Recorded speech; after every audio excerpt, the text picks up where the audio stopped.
Baik teman-teman, selamat datang kembali. Pada kesempatan kali ini saya akan membahas saham-saham yang potensial yang uptrendnya masih bagus ya untuk periode 24 Februari sampai dengan 28 Februari 2025. Saya akan bahas sekitar 15 saham ya yang masih potensial, maaf 14 ya, 14 saham aja cukup ya. Eh, di saat IHSG memang masih lesu ya, masih cenderung bearish, tapi ada beberapa saham yang masih cukup bagus ya uptrendnya dan masih bisa buy dan masih bisa menghasilkan potensial untuk cuan.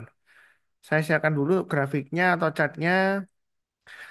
Yang pertama yang saya bahas adalah untuk saham Dewa ya. Jadi kalau kita perhatikan 2 minggu yang lalu Dewa dia naik sampai 145, kemudian eh, seminggu terakhir dia memang sedang testing area sekitar 145 ya. Dia itu adalah area resistennya ya sebetulnya. Nah, untuk Dewa ini sebenarnya uptrendnya masih bagus. Tahu dari mana? MA20 mengarah ke atas, harga sahamnya masih di atas MA20-nya. Memang saat ini masih testing area resisten atau supportnya ya, karena resistennya 145 sudah di breakout ke atas, jadi ini menjadikannya sebagai area supportnya. Nah, yang mau buy on weakness, saran saya Anda bisa tunggu untuk yang buy ya, tunggu di area sekitar swing high di sini sekitar 129 ya. Jadi ada kemungkinan nanti MA20-nya akan dites di area 129 atau Anda bisa buy on weakness di bawahnya sekitar area 110-an di sini ya. Jadi kalau turun jangan langsung buy. Tunggu kalau dia berhasil rebound mantul ke atas menjelang penutupan atau besok paginya kita buy. Nah, karena dia masih konsolidasi, kalau kita mau buy sekarang nanggung ya. Tunggu di area buy weakness saja atau buy high sell higher. Kalau dia berhasil naik lagi higher high dari 156 kita boleh buy. Target price berikutnya adalah 170. Kalau dia naik lagi, kira-kira di mana Pak Sunar kalau naik ke atas 170? Kita coba mundur jauh ke belakang ya. Jadi kalau kita mundur jauh ke belakang, ini kan high-nya di 2010 itu di 175 ya. Jadi 170 dia akan menguji sekitar 175. Nah, kalau dia berhasil naik ke atas 175, maka target price berikutnya kalau saya ambil dari range-nya 145 sampai 170 ya, kurang lebih ya sekitar 25 lagi ya, kurang lebih sekitar 200-an ya. Itu resisten berikutnya untuk Dewa. Jadi Dewa ini uptrend-nya masih cukup bagus. Memang kadang-kadang kalau kita perhatikan untuk Dewa ini dia bisa aja tiba-tiba turun gitu ya karena dia 2 hari sebelumnya naik tinggi di sini November ya kemudian dia turun dan cenderung pullback lagi tapi kalau kita lihat di sini ini sudah lumayan kuat ya dia bertahan di area sekitar 145 jadi buy-nya bertahap aja tunggu sekalian breakout ke atas atau buy on weakness sekitar 129 sampai 110-an jadi kalau turun jangan langsung buy tunggu menjelang penutupan atau besoknya ya kita barusan buy kemungkinan nanti MA20-nya akan dites sekitar area 129 ya untuk Dewa ya kalau lebih cukup. Berikutnya untuk Akra. Akra kalau kita lihat di sini memang ada semacam double bottom ya yang saat ini sedang diuji neckline-nya. Nah, ini kalau kita lihat swing high yang di sini itu adalah 1270. Kalau garis saya di 1255. Jadi kalau dia berhasil naik ke 1255 yang belum punya boleh buy. Memang mungkin ada yang bilang, Pak Sunar, saya belumnya ikut garisan Pak Sunar 1255. Ternyata dia turun loh. Nah, masalahnya kalau sebelumnya dia gagal, belum tentu kali ini dia gagal. Tapi belum pasti berhasil enggak ya seperti itu. Nah, kalau dia naik ke atasnya 1255 atau pakai acuan swing high di sini, neckline-nya ya, itu di area 1270 kita boleh buy atau average up yang sudah punya. Target price berikutnya dia akan menguji area sekitar 1400-an. Nah, di tengah-tengahnya kalau mau tambah lagi atau average up, Anda bisa tambah di 1295 atau 1330 ya. Jadi untuk Akra ini masih ada potensial. MA20 sudah melandai, harga sahamnya sudah di atas MA20-nya, sudah mulai bangkit. Ini masih pada potensial naik ke 1650 ya di swing high di sini. Jadi kalau 1650 dikurangi 1230 itu sekitar 420 poin. Kalau kita bagi 130 ya kurang lebih masih ada potensial untuk naik sekitar 34% ya untuk Akra ya. Selama dia bertahan di atas 1255 ya kurang lebih seperti itu ya nanti ya. Cukup. Berikutnya untuk ICBP. ICBP saat ini masih cukup menarik. Ya memang dia testing area resistance 11.750. Nah area resistance 11.750 sampai 11.900 memang cukup kuat ya. Karena kalau kita lihat di sini ini ekor panjang ke atas dia gagal 3 kali dia gagal ya dari sini. Tapi kita jangan terlalu kaku. Artinya kalau dia sebelumnya gagal belum tentu nanti dia bakalan gagal lagi nggak. Nah di sini ada dua pilihan. Yang belum punya Anda bisa buy on weakness di 11.000 sampai 11.150. Jadi kalau dia turun jangan langsung buy. Tunggu kalau dia berhasil rebound mantul ke atas kita berusaha buy atau yang mau buy high sell higher naik ke atas 11.750 atau 11.900 kita boleh buy atau average up ya target pas berikutnya dia akan menguji resisten di atasnya 12.875 dan di tengah-tengahnya ada checkpointnya kalau mau tambah lagi di 12.400 atau pakai acuan swing high di sini 12.225. Jadi untuk ICBP ini masih cukup menarik. Eh, Memang apakah ini nanti bakalan double top Pak Sunar? Sepertinya double top ya. Kalau kita lihat memang ada kemungkinan. Tetapi kalau kita bicara mengenai chart pattern, itu harus patternnya terbentuk barusan kita ambil tindakan. Dalam hal ini kalau ini double top ya kalau dia breakout ke bawah 11.000 kita barusan sell ya. Karena breakout dari neckline-nya atau pakai acuan dari area kurang lebih sekitar 10.800-an di sini. Ya, itu area neckline-nya dari double top kalau misalnya dia terbentuk.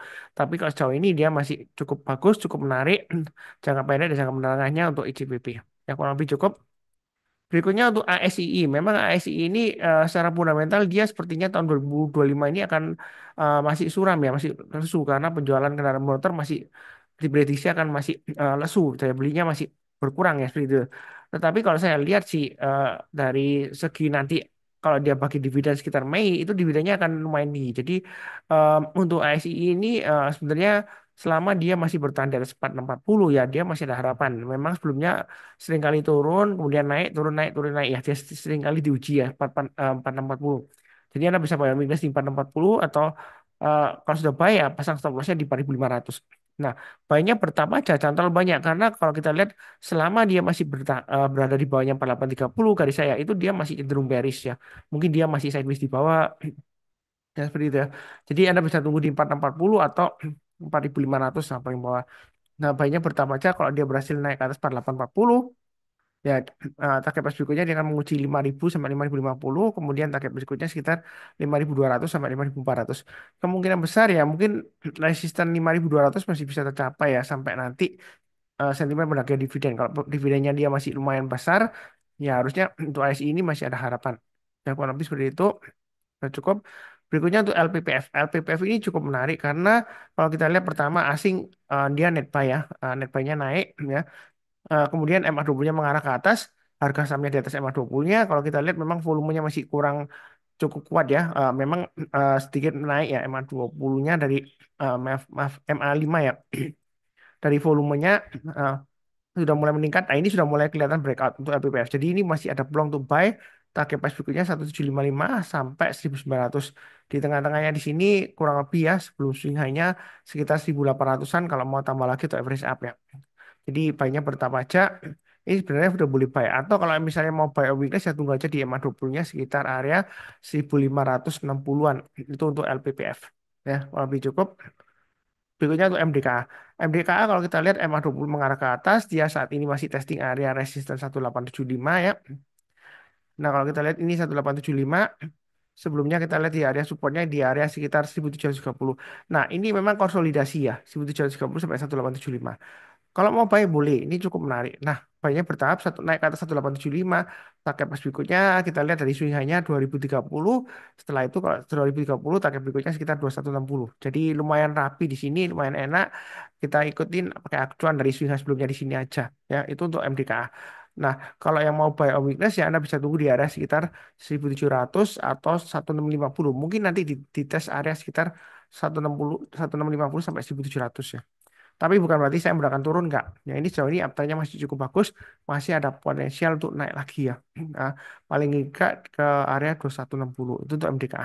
Ya cukup menarik ya. Cukup. Berikutnya PSAB testing resistance 300. Sepertinya sulit ini Pak Sunar, tapi yang Anda sudah punya jangan lupa pasang trade stopnya atau stop lossnya. Yang belum punya Anda bisa buy on weakness sekitar area 256. Yang mana kalau dia turun jangan langsung buy, tunggu kalau dia berhasil rebound mantul ke atas kita barusan buy.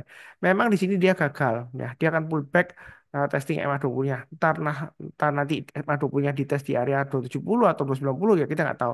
Nah kalau dia breakout ke atas 300 maka target price berikutnya di sini adalah 340. 344 ya. Ini untuk um, PSAB. Nah, kalau dia naik lagi ke atas 344, maka target pas berikutnya sekitar 420. Ya. Jadi untuk PSAB ini masih cukup menarik. Saran saya banyak bertambah aja kalau kita lihat aktivitas asing ya. Asing masih cenderung walaupun ada buy tapi dia masih belum terlalu kencang banget banyak. Tapi kalau dari pergerakan harga sahamnya masih cukup menarik. Yang untuk mau buy follow the trend ya. Uptrendnya masih bagus. Ya kalau habis seperti itu cukup.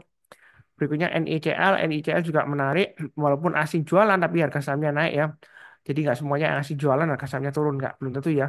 Nah, kalau kita lihat di sini area supportnya sama dengan area swing yang sebelumnya sini 278. Selama bertahan di atas 278 untuk NICL, sebenarnya dia masih ada peluang untuk capai target sekitar 300 breakout ke atas, maka capai target berikutnya sekitar 320-an ya. Itu untuk NICL. Maaf ini agak uh, bising ya. Mudah-mudahan nggak masuk suara bising, nah, suara pesawat dan suara tetangga sebelah sedang renovasi. Jadi untuk NICL ini masih ada peluang untuk naik lagi ya. Ya, kalau misalnya takut-takut ya buy obligasi saja kurang lebih sekitar area 260. Jadi kalau dia pullback jangan langsung buy.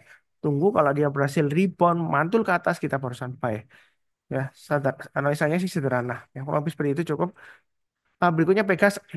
Pegas memang masih testing resisten. Kalau yang mau buy weakness Anda bisa tunggu di EMA 20-nya. Ini sudah saya gambarkan ada dua, 1640 atau 1535 yang paling bawah.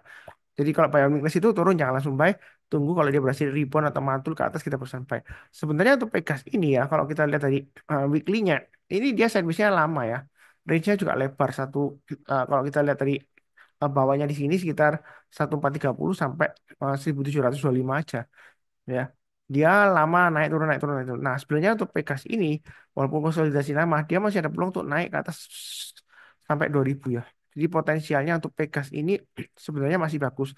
Apalagi didukung dari asing kalau kita lihat net buy-nya masih cukup bagus. Jadi buy-nya bertahap aja untuk Pegas. Yang kurang lebih cukup ya. Selama dia bertahan dari 1535 sebenarnya masih cukup menarik ya. Nah, kurang lebih cukup. Berikutnya untuk Inco. Inco kalau kita perhatikan, kebetulan ada yang tanya ya di guru saya. Tapi ini sebenarnya sudah saya siapkan sebelum ada yang tanya ya. Ya kebetulan aja ada yang tanya, Inco bagaimana? Ini katanya breakout. Memang breakout ya. Tapi kalau kita lihat MA20-nya masih mengarah ke atas. Maaf, MA20-nya masih mengarah ke bawah dan MA20-nya ini masih jauh di bawahnya MA200-nya. Jadi kalaupun Anda mau buy-nya bertahap aja. Kalau kita lihat di sini, ini high sebelumnya kan di 3080 ya.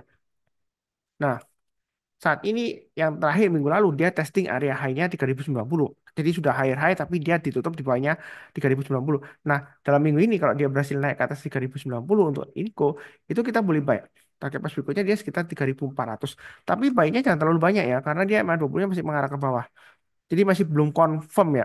Saya belum terkonfirmasi. Jadi Pak English saja kalau dia naik kita tambah lagi atau average up, mungkin bisa tambah lagi setiap kelipatan Rp100. Jadi 3180 ke atas kita buy, kemudian 3280 ke atas kita tambah lagi atau average up, target pas berikutnya 1400. Ya. Mau langsung hajar semuanya buy boleh aja, tapi ini trennya masih downtrend. Downtrend ya. MA20-nya mengarah ke bawah, walaupun harganya sudah di atas MA20-nya, tapi yang penting adalah arah dari MA20-nya. Kalau emang tubuhnya sudah mengarah ke atas ya berarti lebih aman. Ya seperti itu ya. Nah, cukup. Berikutnya TPIA masih bagus. Tahu dari mana MA20 mengarah ke atas, harga sama masih di atas MA20. Ini trading range-nya sudah saya gambarkan ya. Dia sedang testing 8.000. Yang mau buy sekarang boleh di 8.000 atau buy on weakness di garis-garis yang saya berikan 7350 atau 6.800 ya. Buy on weakness itu artinya kalau dia turun jangan langsung buy. Tunggu kalau dia berhasil rebound memantul ke atas kita perusahaan buy. Nah, kalau dia berhasil tembus ke atas 8.100 yang mana swing high-nya yang terakhir minggu lalu maka kita boleh buy high sell higher atau average up. Target berikutnya dia akan menguji resisten 9.000 dan 10.000. Intinya untuk TPIA ini selama dia masih bertahan di atas 6.800 dia masih cukup bagus ya. Memang sebelumnya seringkali dia testing ya, naik turun di sini ya, menyebalkan Pak Sunar. Ya itulah dinamika trading ya, support ya. Jadi support itu nggak bisa digambarkan pas di satu titik, nggak ya, kurang lebih di areanya ya. Memang kalau kita lihat ada area candle yang naik turun ya, disitulah confirm kalau itu area kurang lebih area supportnya. Ya, kalau kita benar-benar picky, kita tarik satu-satu, ini nanti garisnya banyak di sini, kecil-kecil ya. Masa kita setiap kali swing low di sini kita gambar garisnya 6.700, kemudian 6.650, kemudian 6.600 ya. Ya, ini kan kurang lebih, tapi saya gambarkan di 6.800 ya di sini ya. Nah, jadi ikutin aja garis-garis yang sudah saya berikan. Trading itu sebenarnya gampang. Kalau kita sudah tahu kapan kita eh buy, di mana kita buy, terus di harga berapa, ini kan sudah saya gambarkan. Kalau misalnya angkanya nggak jelas, buram naikkan resolusinya ke 1080p. Karena kalau resolusinya di bawah 1080p, ini angkanya buram. Kadang-kadang memang kalau nonton kok agak buram Pak Sunar, ya itu karena mungkin karena koneksinya lagi jelek, ya jadi sama YouTube dia otomatis resolusinya diturunkan. Kalau saya ngomongnya kecepatan, bisa diperlambat playback speednya ke 0,75 kali. ya kurang lebih cukup untuk TPIA. Berikutnya untuk TCPI, kalau kita lihat TCPI di sini MA20 mengarah ke atas, harga saham masih di atas MA20-nya, dia akan menguji area 7.000. Kalau dia naik ke atas 7.000, maka target price berikutnya adalah 7.500. Dia masih sideways. Tengah-tengahnya kalau mau tambah lagi untuk average up, bisa pakai acuan MA200 ya. 7250 ini atau 7.200-an ya. Nah, kalau yang mau buy on weakness tunggu di bawah ya mungkin Anda bisa tunggu di area sekitar 6.700 sampai dengan 6.650. Jadi 6.650 sampai 6.750 lah kurang lebih ya. Kalau turun jangan langsung buy, tunggu kalau dia berhasil rebound mantul ke atas. Nah, untuk TCP ini mungkin ada baiknya Anda bisa buy on dip ya. Buy on dip itu artinya antri di bawah. Karena kalau kita lihat seringkali dia ekornya panjang ya di bawah ya. Tapi kalau kita lihat dari uptrendnya ini sudah mulai naik ke atas. Naiknya bertahap ya seperti itu ya. Ya itulah ciri khasnya dari TCPI ya. Jadi nggak perlu terlalu HK langsung nggak. Karena ada beberapa saham memang seringkali bentuk ekor panjang di bawahnya. Ya ini banyak di sini ya. Itu memang karakteristiknya. Jadi Anda bisa mungkin bisa day trade juga. Kalau mau day trade ya tinggal pasang 4 atau 5 tick di bawahnya. Kalau dia naik ya kita barusan buy ya. Karena dia seringkali seperti itu. Eh, Ya cepat-cepat sih lumayan. Tapi dihitung sendiri, dihitung juga ya. Apakah masih cocok dengan eh, biaya transaksinya ya seperti itu ya. Oke, berikutnya untuk SCMA. SCMA ini kalau kita perhatikan masih cukup bagus. MA20-nya mengarah ke atas, harga saham di atas MA20-nya. Apakah ketinggalan atau ketinggian Pak Sunar? Aslinya jualan di sini. Ya, tapi kan kita kalau bicara mengenai trading, itu kan lihat trennya, bukan lihat asingnya ya, seperti itu ya. Walaupun asing jualan, kalau uptrendnya masih bagus, why not ya, seperti itu ya. Nah, ini kalau kita lihat untuk SCMA, breakout ke atas 238, Anda boleh tambah lagi, atau average up, maka target price berikutnya dia akan menguji area kurang lebih sekitar 270 di sini ya. Swing high sebelumnya di sini ya. Jadi untuk SCMA ini kalau dilihat dari weekly-nya, dia higher low, higher high low, bagus loh ya. Nah, memang dia saat ini sedang konsolidasi sekitar area 220 sampai 238. Nah, kalau yang mau buy on weakness tunggu di area 200 maksimum 176 ya. Kadang buy on weakness itu jangan terlalu ke bawah karena kalau harganya sekarang masih di atas kita buy on weakness tunggu di bawah misalnya tunggu di 155 ya berarti uptrendnya sudah selesai. Ceritanya Anda kebagian cuci piringnya, ya, semuanya sudah makan enak, cuman ya dia jual-jual-jual harganya turun malah Anda beli. Ya kalau nanti diangkat lagi versi keduanya lagi kalau nggak ada ya ya nanti ya Anda yang jadi masalah ya seperti itu ya. Nah ini masih akan testing 270 dan peluangnya untuk SMA ini maksud saya sih masih cukup bagus ya. Kalau dilihat dari monthly-nya ini lumayan ya. 3 bulan berturut-turut dia higher low, higher high, higher close lagi ya seperti itu ya. Nah sebelumnya dia kalau kita lihat ini naik naik naik terus dia naiknya lumayan tinggi sampai ini sampai sampai 500-an ya. 510. Nah, apakah ada aksi korporasi atau enggaknya ya saya nggak tahu. Jadi ini masih bisa baker ya. Baker itu adalah bukan pengemis baker ya. Baker, nah bahasa Inggris saya memang agak kurang bagus ya. Jadi baker BAGGER ya. Saya Inggrisnya kalau spell bahasa Indonesianya itu masih bisa memberikan potensial untuk cuan lebih dari 100%. Cuma ya mungkin nggak langsung ya dalam beberapa bulan ke depan ya. Kurang lebih sih seperti itu untuk SCMA. Um, Satu lagi ya untuk SSMS. Ini SSMS juga masih bagus ya. Uptrendnya mengarah ke atas, MA20-nya, harga sahamnya balik lagi naik ke atas MA20-nya. Memang kalau kita lihat di sini dia konsolidasi sekitar area 1630 sampai sekitar area 1960 di tengah-tengahnya. Jadi Anda bisa buy a weakness di sekitar 1630 sampai 1700-an ya. Kalau dia turun jangan langsung buy, tunggu kalau dia berhasil rebound mantul ke atas atau sekalian kalau dia breakout ke atas 1960 ya kita boleh buy high, sell higher. Nah, tapi memang perlu diperhatikan di atas 1960 sebelumnya dia fluktuasinya tinggi. Ya, ekornya panjang ke atas dan panjang ke bawah. Jadi jangan heran ya. Kadang-kadang kita harus tahu ciri khasnya saham. Ini juga pernah naik satu hari naik tinggi terus turun. Biasanya seperti ini gap up ya. Nah, turun terus ini naik terus itu kemudian turun. Tapi secara trennya ini MA20-nya mengarah ke atas, peluangnya masih cukup baru bagus untuk SSMS, SSMS ya. Ini juga net foreign buy-nya juga sudah mulai naik lagi tapi sebelumnya memang dia jualan konsolidasi kan di sini masih aneh. Menurut saya sih selama dia bertahan di atas 1600 atau 1630 di sini masih cukup menarik. Memang kadang-kadang menyebalkan ya Pak Sunar. Ini 1630 sebelumnya kan ekor panjang ya. Yang penting biasanya kita lihat dari close-nya sih. Kalau dia close di atasnya ya biasanya masih cukup bagus ya di atas MA20-nya ini. Ya.